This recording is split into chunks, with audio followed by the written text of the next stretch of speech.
Hey everyone, it's Keith here with the Keith Bag Group, local realtor to Barrie and Simcoe County. We're here to give you honest advice on what's going on the market so you can make informed decisions. Today we're going to be talking about the 2025 CMHC Mortgage Consumer Survey. If you want to chat about your unique situation, head on over to our website and book a 15-minute call. Now let's take a look at the survey.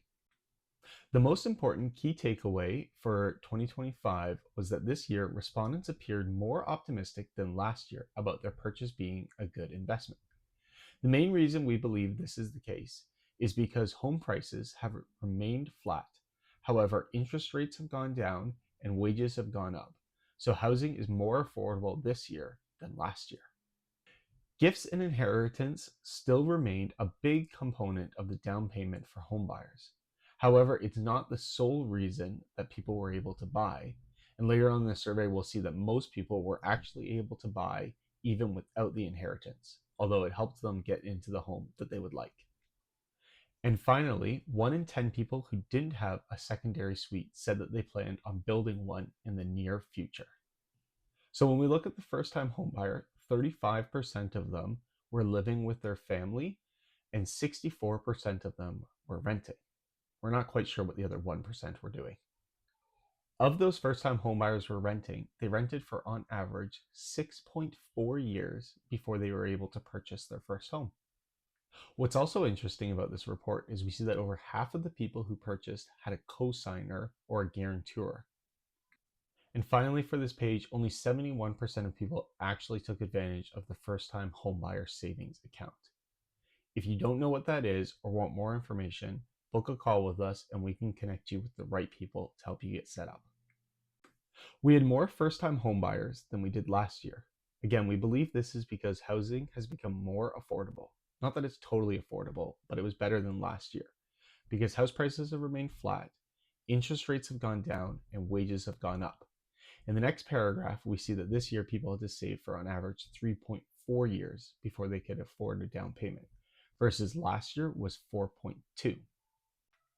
Looking specifically at first-time homebuyers, 41% of them received a gift or an inheritance, albeit it was a whopping $75,000, but it was only 41%.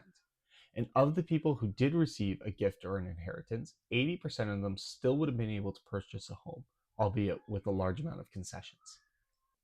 And of our repeat buyers out there, it still was mostly due to the amount of equity that has grown in their home over the last decade.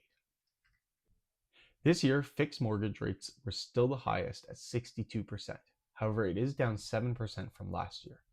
The main reason we believe this is happening is because people are banking on falling interest rates, and we see that mainly with the large increase on the fixed/variable combination.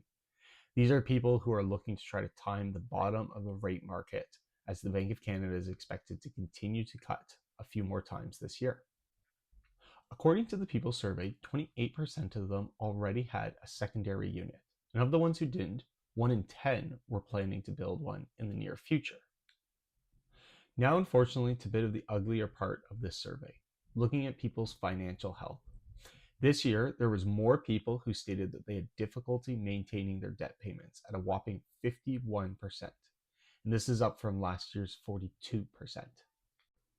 And of the debt that people were having troubles maintaining or keeping up with, unfortunately, credit cards were the highest of that, mortgages coming in at second place.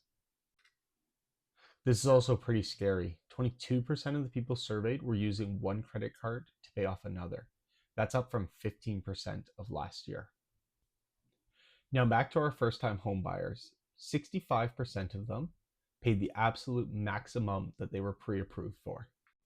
The top 3 contributions for the down payment still remain gift and inheritance, savings outside of RSPs, and the tax-free savings account, which is awesome because that's something every first-time home buyer should be taking full advantage of. Among the first-time buyers who did receive a gift, 80% of them still would have been able to purchase a home, albeit a much smaller home or a home that was further away from their ideal location. If you found this video useful, I'd really appreciate it if you subscribed to my channel and gave it a thumbs up. You can head on over there to see some other videos similar to this one.